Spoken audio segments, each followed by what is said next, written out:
આજે એવી સરસ મજાની ટિપ્સ અને ટ્રિક્સ લઈને આવી છું કે જે ઘરના કામ ફટાફટ થઈ જશે. Hello friends, welcome back to my channel.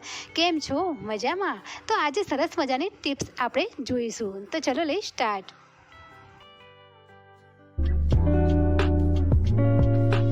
તો સૌપ્રથમ પહેલી ટિપ્સ જોઈશું. ઘરમાં આપણે આ ટાઈપના ઓઇલ કન્ટેનર વાપરતા હોઈએ છીએ. તો જ્યારે આપણે આ કન્ટેનર યુઝ કરતા હોઈએ ત્યારે સાઈડમાંથી ઓઇલ નીકળીને ખરાબ થઈ જતું હોય છે, ડાઘા પડી જતા હોય છે, ચિકાસ પણ રહેતું હોય છે. ને અહીં તમે જોઈ શકો છો ચિકાસના કારણે નાના નાના જીવડા પણ ચોંટી ગયા હોય છે. તો આના સાથે આપણે ખાવામાં પણ આવી શકે. તો મેં તમને બતાવવા માટે મેં આ રાખ્યું હતું. તો આને હું કોટનના કપડાથી પહેલાં વ્યવસ્થિત સાફ કરી લઈશ અને પછી કોઈ એવી 5 લીટરનું જે ડબ્બું છે તેની અંદર જબલું અથવા તો કોઈ કોથળી સમાય એવી એ ટાઈપની સાઇઝની તમારે કોથળી અથવા જબલું લેવાનું છે. અને આ જબલું લઈને તેને આવી રીતે બસ હું પહેરાવું છું તે રીતે, જો હું પહેરાવું છું તે રીતે પહેરાવી દેવાનું છે.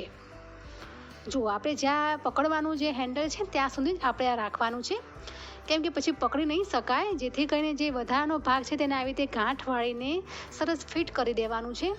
તો જે કન્ટેનર છે એટલે કે જે ડબ્બું છે 5 લીટરનું ડબ્બું એ ખસેડવામાં સરળતાથી ખસેડાશે અને ગંદુ પણ નહીં થાય.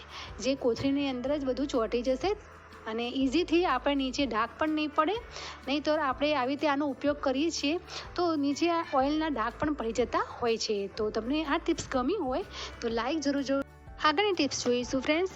અહીં તમે જોઈ શકો છો આવા સિરામિકના અથવા તો પ્લાસ્ટિકના કાચના આપણે કપ યુઝ કરતા હોઈએ છીએ તો અંદર એકદમ ગંદી એક પરત જામી ગઈ હોય છે. આપણે સાફ કરતા હોઈએ છીએ પરંતુ ક્લીન એટલા થતા નથી ને દેખાવામાં એટલા જ ગંદા લાગે છે.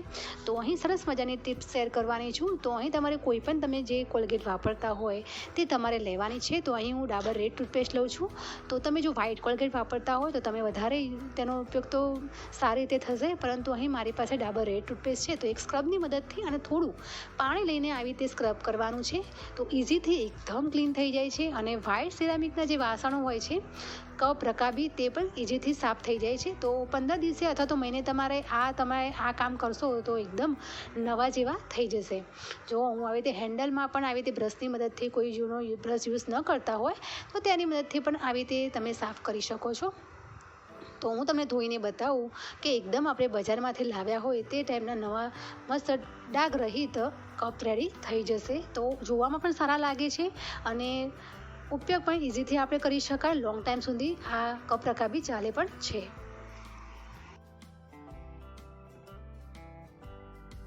તમે જોઈ શકો છો સરસ મજાના બંને એકદમ ક્લીન થઈ ગયા છે. ટિપ્સ એકદમ ઇઝી છે, નાની છે પણ ખૂબ જ કામની ટિપ્સ છે. આગળની ટિપ્સ જોઈશું. કોબીજ ઘરમાં હોય તો તેનો સરસ મજાનો ક્રિસ્પી નાસ્તો બની શકશે. કોબીજને આવી રીતે લચ્છાદાર આવી રીતે ઊભી ચોપ કરી દેવાની છે. લીલા મરચાં અથવા તો કેપ્સિકમ તમારે સમારી દેવાના છે, મિક્સ કરી દેવાના છે અને આમાં થોડો ઘણો વઘાર કરવાનો છે. અને કોઈ ગરમ મસાલો તમારો હોય, હળદર, મરચું, મીઠું, પછી થોડી તમે ખટાશ પણ નાખી શકો છો, અજમો, જીરું પણ નાખી શકો છો અને આવી રીતે બધું મિક્સ કરીને લોટ, કોઈ પણ લોટ તમે એડ કરી શકો છો. અહીં મેં ઘઉંનો લોટ એડ કર્યો છે, તો તમે ચાનો લોટ પણ અથવા તો ચોખાનો લોટ પણ એડ કરીને આવી રીતે સરસ મજાના ક્રિસ્પી તમે આવી રીતે ગોટા બનાવી શકો છો. એકદમ ક્રિસ્પી પકોડા બને છે અને ચટણી અને ચા સાથે તો ખૂબ જ મજા આવશે. ટ્રાય જરૂરથી કરજો ફ્રેન્ડ્સ. આગળની ટિપ્સ જોઈશું ફ્રેન્ડ્સ. જ્યારે આપણે ચીક્કી બનાવતા હોઈએ અથવા તો સુખડી બનાવતા હોઈએ છીએ ત્યારે આવી રીતે સિંગદાણાને શેકીને તેના ફોતરા કાઢવાના હોય છે. તો આજે તેની ટિપ્સ સરસ મજાની લાવી છું. તો આ ટિપ્સ તો કદાચ 19% ખ્યાલ તો હશે, પરંતુ બિગનર્સ માટે એ લોકોને બહુ જ મુસીબતનું કામ હોય છે. તો આવી રીતે મેં શેકીને જે સિંગદાણા છે થોડા ઠંડા કરી દીધા છે અને હાથથી મદદથી પ્રેસ કરીને આવી રીતે જે સિંગ છે તેના ઉપરના ફોતરા કાઢું છું. તો બસ આવી રીતે ચાણાની મદદથી આપણે ચાળી લઈશું તો સિંગના જે ફોતરા છે અલગ પડી જશે. આવી રીતે હાથની મદદથી ઘસીશું એટલે સિંગ અલગ પડી જશે અને તેના ફોતરા અલગ પડી જશે. હા, તમારી પાસે જો તારવાળો ઝારો હોય તો તમે તેનાથી પણ ઇઝીથી આવી રીતે ચાળીને ત્યાં કાઢી શકો છો. મારી પાસે એવો ઝારો નથી, જેથી કરીને મેં ચાણાની મદદથી આવી રીતે મેં ફોતરા કાઢ્યા છે.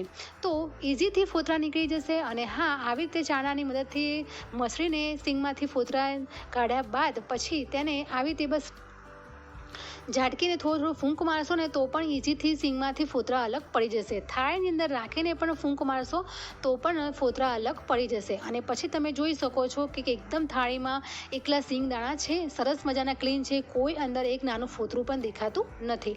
તો આ રીતે એકલા સિંગ દાણા આપણને મળી ગયા છે તો ઇઝીથી આપણે સુખડી બનાવી શકીએ. આગળની ટિપ્સ જોઈશું. બધાના ઘરમાં મોસ્ટ ઓફ કેસ્ટ્રોલ વાપરતા જ હોઈએ છીએ, તો અમુક ટાઈમે સાફ તો કરતા હોઈએ છીએ, પરંતુ તેની અંદર થોડી દુર્ગંધ આવતી હોય છે. તો દુર્ગંધ ન આવે તેનો એક સરસ મજાનો આઈડિયા લાવી છું ફ્રેન્ડ્સ. તો જ્યારે આપણે સાફ કરવો હોય ત્યારે તમારે અહીં એક અડધી વાટકી જેટલું તમારે પાણી લેવાનું છે અને તેની અંદર મીઠું નાખવાનું છે. મીઠું થોડું ચપટી જ આપણે નાખવાનું છે, વધારે લેવાનું નથી. જો તમારે મીઠું ન નાખવું હોય તો પણ ચાલી શકાય, પરંતુ મીઠું છે એ આપણને દુર્ગંધને દૂર કરવા માટે ખૂબ જ ઉપયોગીકારક છે. તો હવે આ બંને છે તેને મિક્સ કરી લઈશું. અને હવે આપણે ઘરમાં કોઈ જૂના ન્યૂઝપેપર હોય કે જેનો અથવા તો કોઈ બીજા કાગળ હોય સ્ટડી માટેના કે જેના આપણે ઉપયોગ બાળકો કરતા ન હોય, તો તેના આવી રીતે તેને એક સરખા આવી રીતે ભાગ કરીને આવી રીતે ડૂચા બનાવી દેવાના છે. જો હું કરું છું તે રીતે કરવાનું છે. પછી આવી રીતે 5-10 જેટલા બનાવી દેવાના છે. અને પછી જે કેસ્ટ્રોલ છે તેની અંદર આપણે આ જે ડૂચા બનાવ્યા છે કાગળના, તે આપણે આવી રીતે અંદર મૂકીશું. હવે જોઈને તમને એમ થતું હશે કે આ મૂકીને કે થોડું સાફ થતું હશે, પરંતુ જે કાગળ છે એ કોઈ પણ વાસ હોય કે સુગંધ હોય તેને ખેંચી લેવાનું કામ કરે છે. તો આવી રીતે કેસ્ટ્રોલની અંદર આપણે મૂકી દઈશું અને પછી ઉપર જે આ મીઠાવાળું પાણી છે તે થોડું છાંટીશું. તો જે મીઠાવાળું પાણી છે જેથી કરીને તેની દુર્ગંધ ખેંચી લેશે અને સરસ મજાનું બેક્ટેરિયા રહિત આ કેસ્ટ્રોલ છે તે રાખી શકશે. કેમ કે ઘરમાં મોસ્ટ ઓફ આપણે કેસ્ટ્રોલ બંધ જ રાખતા હોઈએ છીએ, તેને આવી રીતે ખુલ્લું રાખતા નથી. તો આવી રીતે અમુક ટાઈમે 15 દિવસે કે મહિને તમારે આ રીતનું કરી દેવાનું, જેથી કરીને એકદમ બેક્ટેરિયા રહિત આ કેસ્ટ્રોલ થઈ જશે અને તમારે ખોરાક પણ સારી રીતે રહેશે. તો આ જે ટિપ્સ છે ખૂબ જ કામની ટિપ્સ છે. ગમી હોય તો લાઈક જરૂરથી કરજો ફ્રેન્ડ્સ. અને હા, ચેનલ પર તમે ફર્સ્ટ ટાઈમ આવ્યા હોય તો please subscribe to my channel. થોડી ઘણી વિડીયો તમને પસંદ આવે તો ફેમિલી ફ્રેન્ડને જરૂરથી શેર કરજો. આગળની ટિપ્સ જોઈશું ફ્રેન્ડ્સ. તો અહીં આપણે આવી રીતે બહારથી આવા પેકેટ લાવતા હોઈએ છીએ. બાળકો પણ આવી રીતે વેફર અથવા નમકીન ખાતા હોય છે.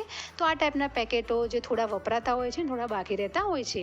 રાંધવાની સામગ્રી પણ આવી રીતે પેકેટમાં આવે છે. તો પહેલાં તો આ પેકેટને અડધું કેવી રીતે તેને સારી રીતે પેક કરવું, તો આવી રીતે તમે રબર લગાવીને પણ પેક કરી શકો છો. અને બીજી એક સરસ મજાની રીત છે, હું તમને કહું છું, ત્યાંથી તમે જોજો. અહીં જે બાજુમાં કોર્નર છે ત્યાંથી મેં આવી રીતે વાળવાની એક પટ્ટી એક સરખી મેં વાળવાની ચાલુ કરી દીધી છે. તો અહીં તમારે એક સરખી પટ્ટી તમારે વાળવાની છે. જો હું કરું છું એ બંને બાજુ આવી રીતે વાળી દેવાનું છે. આવી રીતે વાળીને પછી તમારે તેને ઓપોઝિટ સાઈડ એટલે કે તેને વિરુદ્ધ સાઈડ પછી તેને આડી પટ્ટી આવી રીતે વાળવાની છે. આમ આડી પટ્ટી તમે વાળશો એટલે આજે આજુબાજુની જે ત્રાંસી પટ્ટી હતી તે વાળીને પછી ખોલી દેવાની છે. ખોલી દેશો એટલે આ પેકેટ છે ફિટ થઈ જશે. જુઓ કેવું પેકેટ સરસ મજાનું ફિટ થઈ ગયું છે. તો આવી રીતે તમે રબર વગર, કોઈ દોરા વગર, કોઈ ક્લિપ વગર પણ તમે પેક કરી શકો છો. બાળકો કદાચ બહાર ગામ ગયા હોય અથવા તો સ્કૂલમાં ગયા હોય અને પૂરું પેકેટ ન ખવાયું હોય તો આ રીતે પણ પેક કરી શકે છે.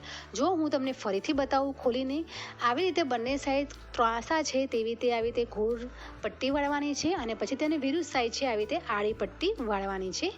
અને પછી આજુબાજુની જે પટ્ટી છે તેને આપણે ખોલી દઈશું એટલે સરસ મજાનું પેકિંગ થઈ જશે. જો હું તમને બતાવું છું, અંદર જે સિંગ છે તે એક પણ સિંગ નીકળતા બી નથી, હલતા પણ નથી. સરસ મજાનું પેકિંગ થઈ ગયું છે. તો આવી રીતે ક્યાંય બહાર ગયા હોય તો પણ આ આઈડિયા સરસ કામમાં લાગશે.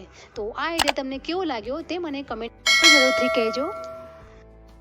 આથી આજની ટિપ્સમાંથી તમે કઈ ટિપ્સ તમને સારી લાગી તે મને કમેન્ટ કરીને જરૂરથી કહેજો. તમારી પાસે કોઈ આવી ટિપ્સ હોય તો તમારે નામ સાથે કમેન્ટ જરૂરથી કરી શકો છો. હું આઈડિયા જરૂર સાથે શેર કરીશ. હવે નવા આઈડિયા સાથે મળીશું. Bye bye. જય